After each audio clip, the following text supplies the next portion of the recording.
ইউসুফ পয়গম্বর তার বাবার কাছে গিয়ে বলে, বাবা শুয়েছিলাম যখন ঘুমের মধ্যে স্বপ্ন দেখলাম তখন। বলে কি সেই স্বপ্ন? বলে স্বপ্ন কিছুই না, এমন এমন স্বপ্ন দেখেছি। ইয়াকুব পয়গম্বর বলেন, বাবা স্বপ্নের কথা বলো। ইউসুফ বলে, ইন্নী রাআইতু আহাদা আশারা কাওকাবান ওয়াশ-শামসা ওয়াল-কামারা রাআইতুহুম লি সাজিদিন।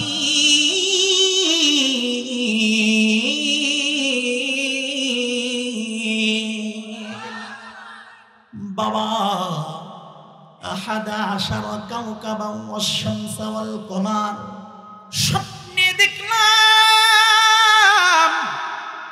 11টি চন্দ্র আর সূর্য আমি ইউসুফকে সিজদা করে। জোরে কন্যা সুবহানাল্লাহ। এত আস্তে হয় কে কন্যা সুবহানাল্লাহ? 11টি চন্দ্র সূর্য আর নক্ষত্র আমাকে সিজদা করে স্বপ্নে দেখলাম। বলাও শেষ। ইয়াকুব পয়গম্বর বলে, আরে আমার বেটা, ইয়া বুনাইয়া লা তাকসুস রুইয়াকা আলা ইখওয়াতিক, বেটা স্বপ্নে দেখেছো যা খবরদার বাইদের কাছে বলিবা না তা। যদি বাইদের কাছে তোমার এই স্বপ্নের কথা বলো, ফায়াকিদু লাকা কাইদা, ফায়াকিদু লাকা কাইদা, এমন ভাবে তোমার বিরুদ্ধে এই 11 ভাই ষড়যন্ত্র শুরু করবে। কাজেই ইউসুফ, ও আমার প্রাণের বেটা, স্বপ্নে দেখেছো যা মেঘের বাণী করে আমার কাছেই বললে, এখানেই শেষ। আর কিন্তু কারো কাছে বলা যাবে না। সবচাইতে টার্নিং পয়েন্ট হইল তোমার কাছে বললাম, খবরদার খবরদার 11টি ভাইয়ের কাছে কিন্তু এই স্বপ্নের কথা বলিও না। যদি বলো তাহলে তোমার বিরুদ্ধে এমন ষড়যন্ত্র করা শুরু করবে, শেষমেশ পর্যন্ত আমার কাছে থেকে তোমাকে আলাদা করে ফেলবে। জোরে কোন ঠিক কিনা? কে শোনে কার কথা? কথায় বলা হয় দেওয়ালেরও কান আছে। জোরে কোন ঠিক কিনা? এ কথা বলেন ঠিক কিনা? দেওয়ালেরও কান আছে। দেওয়ালের এ পাশে বাবা ইয়াকুব আর সন্তান ইউসুফ কথোপকথন হচ্ছিল স্বপ্ন নিয়ে। ওপাশ থেকে, দেওয়ালের ওপাশ থেকে ইউসুফ আলাইহিস সালামের মেজো ভাই, ভাইয়ের স্ত্রী মেজো ভাবি সম্পর্কে ভাবি এই কথাটা শুনলেন। শোনার পরে মনে মনে ভাবলেন, যেহেতু এই ঘটনা, তাইলে আর দেরি করা যাবে না, অবশ্যই ভাইদের কাছে বলতে হবে। মহিলা গোয়েন্দা রিপোর্ট লেগে গেল। ভাইয়েরা, 11 ভাইয়েরা মরুভূমির থেকে যখন উট চড়ায় আসলেন, এই মহিলা গোয়েন্দা 11 ভাইয়ের কাছে গেলেন। যাওয়ার পরে বললেন, ঘটনা তো বিশাল বড় একটা ঘটনা ঘটে গেছে। বলে কি? বলে এমন ঘটনা ঘটেছে, তোমাদের ভাই ইউসুফ উনি নাকি স্বপ্ন দেখেছে আহাদা আশারা কাওকাবা, 11টি চন্দ্র সূর্য নাকি তাকে সিজদা দেয়। তবে আজকে এই স্বপ্নের ব্যাখ্যায় আমি বলতে পারি, মহিলা মানুষ হয়ে বলতে পারি, ইউসুফ ছাড়া যেহেতু তোমরা 11 ভাই, এই ইউসুফ একদিন হবে এই দেশের প্রেসিডেন্ট, ও মোল্লা হবে প্রেসিডেন্ট, আর তোমরা 11 ভাই, এই 11 ভাই হইতে হবে তোমাদের পূজা। মোল্লা যখন প্রেসিডেন্ট হবে, তোমাদেরকে এই 11 ভাইকে, ইউসুফকে সিজদা দিয়ে এই মিশরে চলতে হবে। কন্যা নাউজুবিল্লাহ। বলেন তো এইরকম মহিলা গোয়েন্দা দেশের মধ্যে আছে কি নাই? 3 জন মহিলা এক হইলে এইরকম গোয়েন্দাগিরি চলে। জোরে কোন ঠিক কিনা? আমারে নানার দেশে এইরকম নানিও নাই, এইরকম খালাও মনে হয় নাই। জোরে কোন ঠিক কিনা? আছে কি? তিনজন এক জায়গায় হইলে একজন আর একজনের বলে তোমার বাড়ির খবর কি, বলে এই এই এই খবর। ওরা শেষ হইল, আর একজন বলে তোমার বাড়ির খবর, বলে এই এই খবর। তিনজনের গোপনত্ব তিনজনকে বইলা সব গোপন ফাঁস করে দেয়। জোরে কোন ঠিক কিনা? সকলেই কি একই রকম নাকি কিছু কিছু ভিন্ন আছে? মহিলা গোয়েন্দা যখন ইউসুফ পয়গম্বরের 11 ভাইয়ের কাছে এইরকম গোয়েন্দাগিরি করে ইউসুফ পয়গম্বরের বিরুদ্ধে খেপায়া উঠাইলেন, এমন সময় 11 ভাই মনে মনে ভাবলেন কথা তো ঠিক, কি করা যায়? তত্ত্বাবধায়ক সরকার ভাঙতে হবে, ইউসুফকে বাবার কাছ থেকে আনতে হবে। জোরে কোন ঠিক কিনা? কারণ প্রত্যেকটা সন্তানের জন্য বাবা হইল নির্দলীয় নিরপেক্ষ তত্ত্বাবধায়ক সরকার। জোরে কোন ঠিক কিনা? ওরা 11 ভাই মিটিং করলো, আসো কি করা যায়, এখন আমাদের কি করব? বলতেছে কিছুই না, আমাদেরকে এই তত্ত্বাবধায়ক সরকার ভাঙতে হবে, বাবার কাছ থেকে আনতে হবে। এর আগে ইউসুফ পয়গম্বর স্বপ্ন যখন দেখার পরে বাবার কাছে বললেন, বাবা 3টা ভবিষ্যৎবাণী করলেন। কন্যা সুবহানাল্লাহ। কয়টা? আরো জোরে বলেন কয়টা? আরো জোরে বলেন কয়টা? ইয়াকুব পয়গম্বর বলে, আরে ইউসুফ, আমি তোমার স্বপ্নের 3টা ভবিষ্যৎবাণী করতে চাই, মনোযোগ সহকারে শুনবারে বাবা। বলে বাবা বলেন, আপনি যা বলবেন তাই মনোযোগ সহকারে শুনব আজকে। পয়গম্বর ইয়াকুব বলতেছে, ওয়াকাযালিকা আজতাবিকা রাব্বুক, প্রথম নম্বর ভবিষ্যৎ হইল আল্লাহ রাব্বুল আলামিন তোমাকে নিয়ামত, তোমাকে মনোনীত করবেন। প্রথম নম্বর ভবিষ্যৎ, তোমাকে সামনে নিয়ামিত করবেন, মনোনীত করবেন। দ্বিতীয় নম্বর ভবিষ্যৎ, ওয়ায়ুআল্লিমুকা মিন তা'ওয়িলিল আহাদিস, মিন তা'ওয়িলিল আহাদিস। দ্বিতীয় নম্বর ভবিষ্যৎ, পৃথিবীর মধ্যে যত মানুষ স্বপ্নে দেখবে ঘুমের ঘরে, সকল স্বপ্নের ব্যাখ্যা আল্লাহ রাব্বুল আলামিন তোমাকে শিখায়া দিবেন। 3 নম্বর ভবিষ্যৎ হইল ওয়ায়ুতিম্মু নি'মাতাহু আলাইক। আল্লাহ বলেন ওয়ায়ুতিম্মু নি'মাতাহু আলাইক, তোমাকে আল্লাহ নিয়ামতে পরিপূর্ণ করবেন। নিয়ামতের ব্যাখ্যায় আল্লাহ যখন নাকি এই আয়াত তেলাওয়াত করে শোনাইলেন তার বাবা ইয়াকুব বলতেছে, এই নিয়ামতটা কি তাফসীরের মধ্যে এসেছে, নিয়ামতটা 2 ভাবের। 1 নম্বর কারণ হইল ইয়াকুব আলাইহিস সালাম বলেন, আরে বেটা, আমিও নবী, আমার পিতাও নবী, আর আমার দাদাও নবী, কিন্তু তুমি যে স্বপ্ন দেখলা, স্বপ্নর মানে আমি যতটুকু বুঝতেছি, সামনে যে তুমি নবী হবে এর মধ্যে আর কোনো সন্দেহ বাকি থাকলো না। কন্যা সুবহানাল্লাহ। সামনে তুমি নবী হবে ইউসুফ। নবী ছাড়া এইরকম স্বপ্ন সাধারণ মানুষ কেউ দেখতে পারে না। কাজেই আরে ইউসুফ, খবরদার খবরদার, এই স্বপ্নের কথা কিন্তু ভাইদের কাছে বলা যাবে না। শুরু হয়ে গেল, ভাইয়েরা বলল বাবার কাছ থেকে নিয়ে আসো ইউসুফকে। ওরা সবাই বাবার সাথে সংলাপ করলেন। কি সংলাপ? বাবা, আপনি আমাদের কি অবিশ্বাস করেন?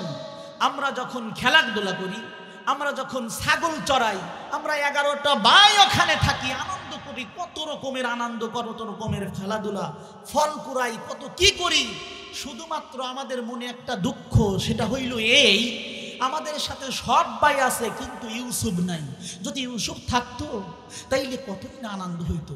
এই কথাগুলো আসলেও কি ঠিক ঠিক বলতেছে নাকি ষড়যন্ত্র? এজরে কোন ঠিক ঠিক নাকি ষড়যন্ত্র? এত সুন্দর করে বোঝাচ্ছে বাবা, সামনে আগামীকালকেই আমাদের কাছে যদি আমার এই ভাই ইউসুফকে তুলে দেন, তাইলে ও ফল কুড়াবে আমাদের সাথে, ও আমাদের সাথে খেলাধুলা করবে, ওকে নাচাবো, ওকে বিভিন্ন রকমের আনন্দ দিব। যদি আপনি ছেড়ে দেন, পয়গম্বর ইয়াকুব মনে মনে ভাবতেছে তোমরা ওই জাতি যেই জাতি রডের বদলে বাঁশ দিয়ে প্লাস্টার করো। জোরে কোন ঠিক কিনা? কথা বোঝেন নাই মনে হয়। তোমরা ওই জাতি 50 কোটি টাকার মেট্রো রেল, 300 কোটি টাকার খরচ দেখাও। জোরে কোন ঠিক কিনা? তোমরা ওই জাতি একতলার বালিশ 2 তলা উঠাইতে প্রত্যেক বালিশ উঠানোর জন্য 2 লক্ষ টাকা খরচ বহন করো। জোরে কোন ঠিক কিনা? তোমাদের কাছে ইউসুফকে তুলে দেওয়া আর বাঘের কাছে মুরগি বাগি দেওয়া, এর মধ্যে কোনো পার্থক্য আছে কি? কথাগুলো মনে হয় খারাপ লাগতেছে। খারাপ লাগতেছে? ছেড়ে দেব? ছেড়ে দেব কি? তাইলে আমার সাথে কথা বলতে হবে। রাজি আছেন সবাই? তোমাদের কাছে ইউসুফকে দেওয়া যাবে না। বহুবার রিকোয়েস্ট করার পরে পয়গম্বর ইউসুফকে ছেড়ে দিলেন। দেওয়ার পরে যখন ইয়াকুব আলাইহিস সালাম ইউসুফের কাছ থেকে চলে গেলেন, দেখা গেল ইউসুফ পয়গম্বর যতক্ষণ পর্যন্ত ইয়াকুব পয়গম্বর তার কাছে ছিল, তাকে নিয়ে হাসতেছে, তাকে নিয়ে খেলতেছে, তাকে কাঁধের উপর উঠেছে, তাকে মাথার উপর উঠেছে। বাবা যখন কাছ থেকে চলে গেল, সঙ্গে সঙ্গে ইউসুফ পয়গম্বরকে মাথার থেকে ঢবাস করে ফেলাইয়া দিল। কন্যা নাউজুবিল্লাহ। পয়গম্বর ইউসুফ বলে,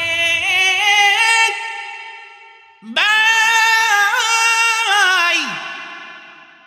এতক্ষণ পর্যন্ত আমার সাথে এত ভালো ব্যবহার করলে, বাবা ছিল আমার কাছে, বুঝলাম না বাবা চলে গেল আর খারাপ ব্যবহার শুরু হয়ে গেল, কারণটা কি বুঝলাম না। তাইলে বাবা যতক্ষণ ছিল বাবার সাথে যেই সংলাপ চলল, বাবা চলে গেল আর আমার সাথে এইরকম খারাপ ব্যবহার শুরু করলো, বুঝলাম ভাইরা এই সংলাপ আসলে সংলাপ ছিল না। এই সংলাপটা শুধুমাত্র জাতির সাথে প্রতারণা করা সংলাপ ছিল। ধরে কোন ঠিক কিনা? ভাই কেন রে এইরকম খারাপ ব্যবহার করতেছ? আমি তোমাদের সাথে কি কোনো সময় ভাই খারাপ ব্যবহার করেছি? ডেকে ডেকে বলে, ইয়াহুদা রে তুমি তো আমার বড় ভাই। ইউসুফ পয়গম্বরের আগে জন্মগ্রহণ করেছিলেন আর একজন ভাই, যার নাম লভি। দুইজনকে ডাক দিলেন, ইয়াহুদা আরে লভি, ইয়াহুদা তুমি আমার বড় ভাই। বাবা যদি না থাকে আমার নিরাপত্তার দায়িত্ব তো তুমি বড় ভাইয়ের উপরে পড়ে। ভাই আমার সাথে কেন এইরকম খারাপ ব্যবহার করো? কারণটা কি বুঝতে পারছি না। বাবা মানে ভাই তোমার উপরে তো আমার নিরাপত্তার দায়িত্ব পড়ে। ভাই আমার সাথে কেন খারাপ ব্যবহার করছো? এইরকম করে নিতে নিতে যখনই নাকি কুয়ার মধ্যে চলে গেলেন, কুয়ার কাছে চলে গেলেন, একজন ভাই ডেকে বললেন, উকতুল ইউসুফ, উকতুল ইউসুফ, ওকে হত্যা করে দাও। প্রথম নম্বর ভাইয়েরা বলতেছে উকতুল ইউসুফ, হত্যা করে দাও। আবার 2 নম্বর সিদ্ধান্ত হইল না, হত্যা করা যাবে না। আবিতুরহুহু আরদা, যদি হত্যা করে দাও তাইলে দেখা যাবে এই ইউসুফের যারা বন্দুক কাঁধে করে রাখে তাদের মধ্যে ইউসুফের ভক্ত আছে। জোরে কোন আছে কি নাই? যাদের কাঁধে বন্দুক নাই তারাও আবার ইউসুফের ভক্ত আছে কি নাই? সকলেই কি ভক্ত না? যাদের কাঁধে বন্দুক আছে তাদের মধ্যেও কিছু ভক্ত রয়েছে, যাদের কাঁধে বন্দুক নাই সাধারণ মানুষ তাদের মধ্যেও কিছু ভক্ত রয়েছে। কাজেই যদি ইউসুফকে তোমরা মেরে ফেলো তাহলে দেখা যাবে এই ভক্তগুলি যদি খেপে যায় আমাদেরকে গদি ছাড়তে বাধ্য করবে। জোরে কোন ঠিক কিনা? আমাদেরকে গদি ছাড়াইয়া ফেলবে। কাজেই কি করা যাবে? বিগত সময়ে সবচাইতে নির্যাতিত হয়েছে, সবচাই বেশি নির্যাতিত হয়েছে উলামায়ে কিরাম, জোরে কোন ঠিক কিনা? আরে কথা বলেন না কেন? সবচেয়ে বেশি নির্যাতিত হয়েছে উলামায়ে কিরাম। এই উলামায়ে কিরামদেরকে বিভিন্ন সময় বিভিন্নভাবে তাদেরকে নির্যাতিত সইতে হয়েছে, অপমান সইতে হয়েছে, অপদস্থ হইতে হয়েছে, জোরে কোন ঠিক কিনা? দেখা গিয়েছে যে কিছু কিছু সময় সন্তানের কোল থেকে, ছোট্ট সন্তানের কোল থেকে আলেমকে তুলে নিয়ে গিয়ে ক্রসফায়ারে দেওয়া হয়েছে, জোরে কোন ঠিক কিনা? আরো জোরে বলেন ঠিক কিনা? আল্লাহ তাআলা বলেন, তুমি যতই মক্কর করো একদিন এই মক্কর আমি দেখেই ছাড়বো, জোরে কোন ঠিক কিনা? আরো জোরে বলেন। উলামায়ে কিরামদেরকে ধরে নিয়ে গিয়ে, একটু পরে দেন, যেরকম ভাবে দেওয়া ধরলেন, আমার তো বয়ান টয়ান একটু করা লাগবে নাকি? নেব তো, বয়ান করার পরেই নেব, নেওয়ার জন্য স্টেজ করা হয়েছে, ঠিক কিনা? যত দিবেন ততই নেব। আর যারা দিবেন কথা বলবেন না, চুপচাপ দিয়ে যাবেন, ইনশাল্লাহ পরে তার দোয়া হবে। রাজি আছে সবাই? যারা দিতে চান দিয়ে যাবেন, যার জন্য দিয়ে যাচ্ছেন মনে মনে ইরাদা করেন, তার জন্যই দোয়া করব ইনশাআল্লাহ। তাইলে বোঝা গেল বিগত সময় অনেক সময় দেখা গিয়েছে মজলুম মানুষগুলোকে ধরে নিয়ে গিয়ে, উলামায়ে কিরামদেরকে ধরে নিয়ে গিয়ে, আমার দেশের যিনারা বিগত সময় ছিলেন এনারা দেখা গিয়েছে আলেমদেরকে টর্চার ছেড়ে নিয়ে গিয়ে টর্চার করেছে, আর আয়না ঘরে ভরে তাদেরকে চির জনমের জন্য একেবারে পৃথিবীর থেকে বিদায় করে দেওয়া হয়েছে, জোরে কোন ঠিক কিনা? আল্লাহ বললেন, তুমি যতই এইরকম করেন আমার মুসলমানদেরকে উৎখাত করতে চাও, মুসলিম জাতিকে তুমি যতই দমায়া রাখতে চাও, মুসলিম জাতির উলামায়ে কিরামকে যতই তুমি দমায়া রাখতে চাও, একদিন না একদিন আসবে তোমাকে এই এক কাপড় পরে বাংলাদেশ থেকে বিদায় হতে হবে, জোরে কোন ঠিক কিনা? ঠিক হয়েছে কিনা?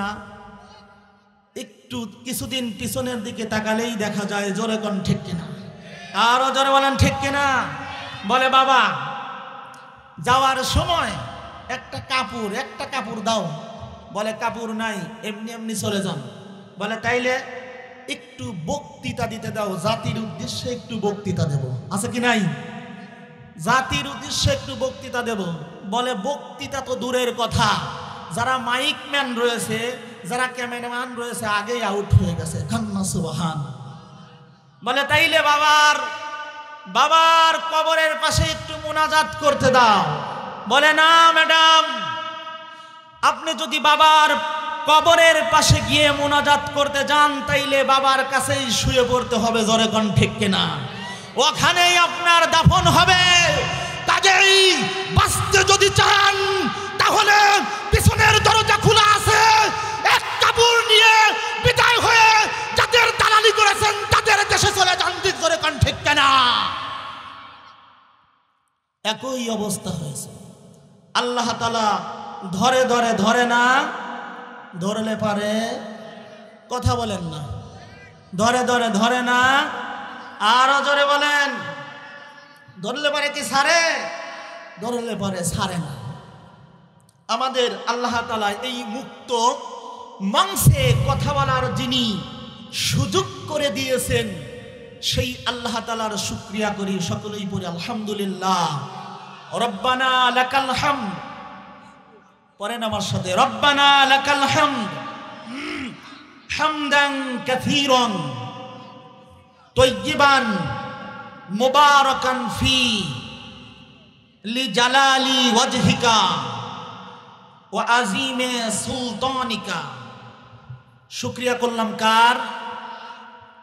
আল্লাহ তাআলার শুকরিয়া করলাম, যিনি আমাদেরকে পৃথিবীর সমস্ত শরীয়তি আহকাম শিখাইয়া মদিনায় ঘুমায়া আছেন।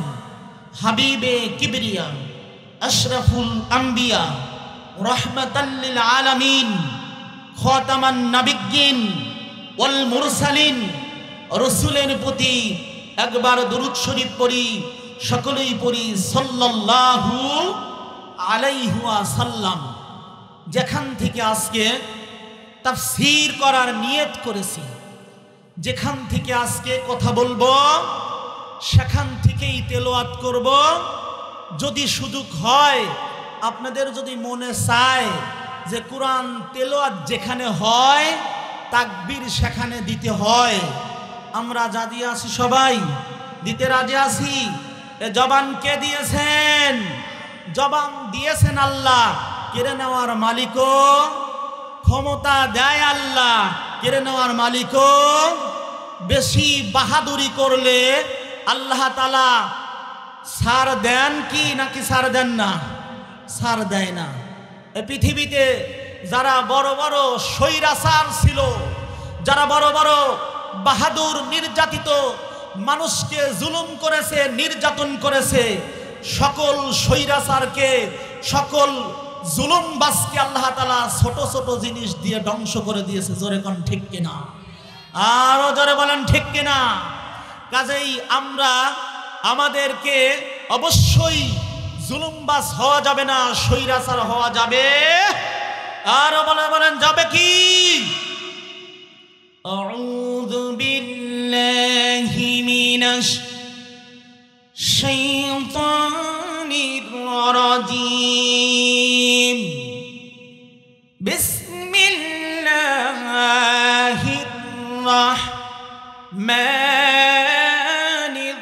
রাহিম। إذ قال يوسف لأبيه يا أبت إني رأيت 11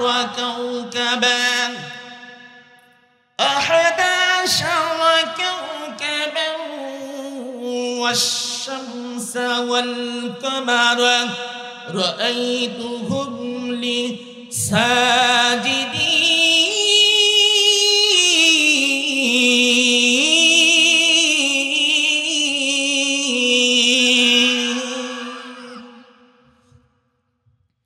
সূরা ইউসুফ থেকে তেলাওয়াত করলাম। এখান থেকেই ইনশাআল্লাহ একেবারেই অল্প সময় তাফসীর করব। শুনতে রাজি আছেন সবাই? এই সূরা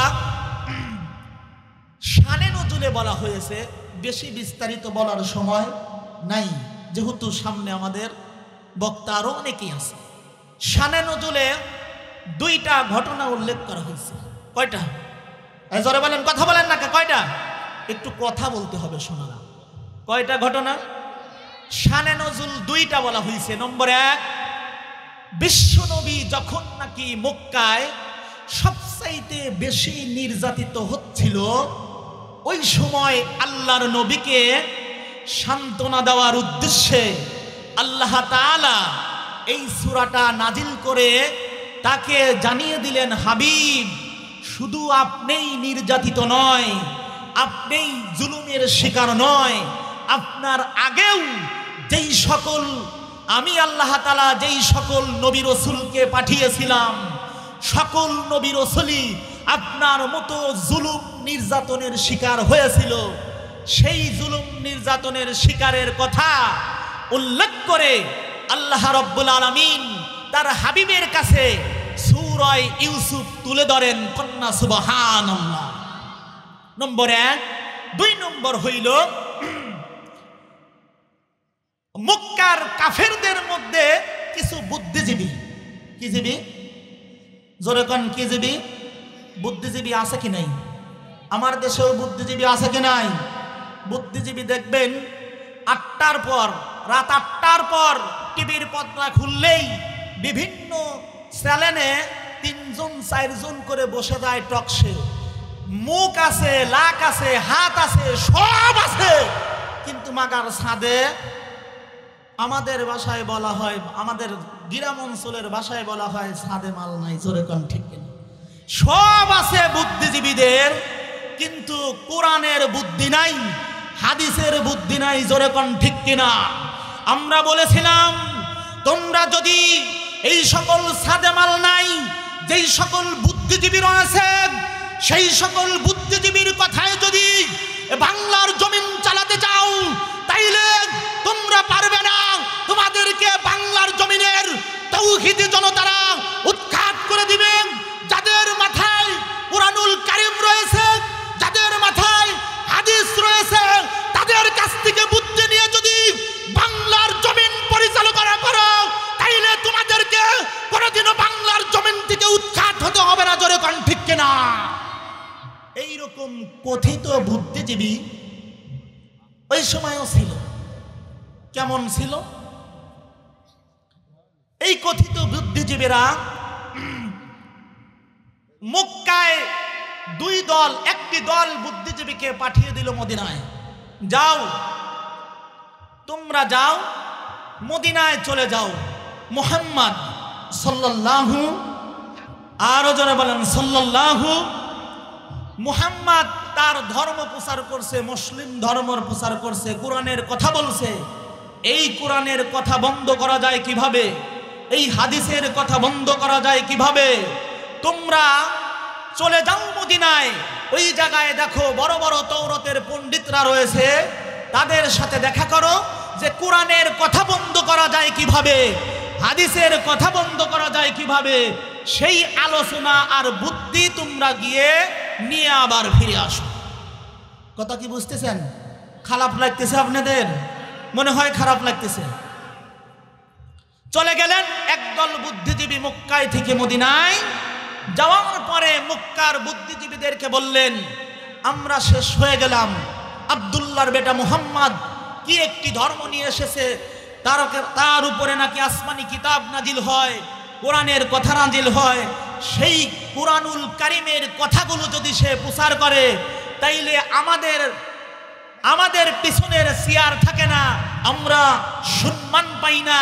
কিভাবে এই কোরআনের কথা বন্ধ করা যায়, কিভাবে এই হাদিসের কথা বন্ধ করা যায়, তোমরা একটা বুদ্ধি দাও। বললেন, মক্কার পণ্ডিতেরা বললেন, দেখো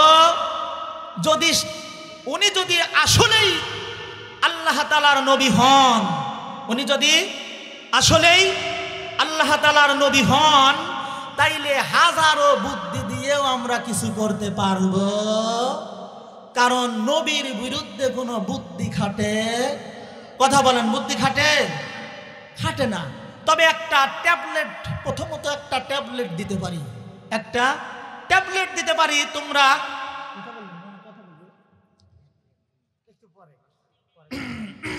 প্রথমত অবস্থায় একটি ট্যাবলেট দিতে পারি, সেটা এই, তোমরা যাও গিয়ে বলো, ফিলিস্তিনের অধিবাসী ছিলেন বনি ইসরাইল। কোথাকার অধিবাসী? ফিলিস্তিনের অধিবাসী ছিলেন বনি ইসরাইল। কখন, কিভাবে, কোন ঘটনার মাধ্যমে এই বনি ইসরাইল মিশরের অধিবাসী হয়েছে, এই কথা তোমরা জিজ্ঞেস করো। যদি পয়গম্বর অর্থাৎ যিনি নবী দাবি করছে, উনি যদি বলতে পারে ফিলিস্তিনের অধিবাসী ছিলেন বনি ইসরাইল, সেই বনি ইসরাইল কবে, কখন, কোন ঘটনার মাধ্যমে মিশরের অধিবাসী হইল, যদি বলতে পারে তাইলে উনি আসলেও নবী। আর যদি বলতে না পারে তাইলে উনি নবী না। কারণ রসুল চলে গিয়েছে ১৫০০ বছর আগে, আজ থেকে ১৫০০ বছর আগে। জোরে কোন ঠিক কিনা? আর বিশ্ব নবীর থেকে শুরু করে ইউসুফ পয়গম্বরের সময়কাল ছিল আরো ৫০০০ বছর। তাইলে ৭৫০০ আগের বছরকার কথা কিন্তু আপনাদের সম্মুখে তুলে ধরছি। জোরে কোন ঠিক কিনা? রসুল ওনাকে জিজ্ঞেস করো, আজ থেকে ৪ থেকে ৪.৫ বছর, ৪ থেকে ৪.৫ বছর আগেকার বনি ইসরাইল ছিল ফিলিস্তিনের অধিবাসী, কখন, কিভাবে, কোন ঘটনার মাধ্যমে ওনারা সবাই হয়ে গেল আজ আপনার মিশরের অধিবাসী, এই কথাটা জিজ্ঞেস করো। যদি বলতে পারে তাহলে নবী, আর যদি বলতে না পারে তাইলে উনি নবী নয়। চলে আসলেন বুদ্ধিজীবীরা মক্কা থেকে মদিনায়। আসার পরে রসুলের কাছে গেলেন, যাওয়ার পরে বললেন, ঠিক আছে, তুমি নবী কি নবী না? আমরা একটি প্রশ্ন করব। প্রশ্নটা হলো এই, বলো বনি ইসরাইল ছিলেন ফিলিস্তিনের অধিবাসী, এরা কখন কোন ঘটনার মাধ্যমে কোন সময় মিশরের অধিবাসী হইল, সেই ঘটনাটা যদি বলতে পারো তাইলে বুঝবো আসলেও তুমি বিশ্বনবী কন্যা। সুবহান। রসুলকে বলার সঙ্গে সঙ্গেই বিশ্বনবী কি করলেন? চুপটি মারলেন, কোনো কথা বললেন না। আল্লাহ ডাক দিয়ে বলেন, আরে জিবরাইল, জানে যা জিবরাইল, আমার হাবিবে কিবরিয়ার কাছে যান, আমার নবীর কাছে যান। মুক্কান কাফের বেঈমানেরা আমার নবীকে জিজ্ঞেস করে, বনি ইসরাইল কিভাবে কোন সময় কোন ঘটনার মাধ্যমে মিশরের অধিবাসী হয়েছে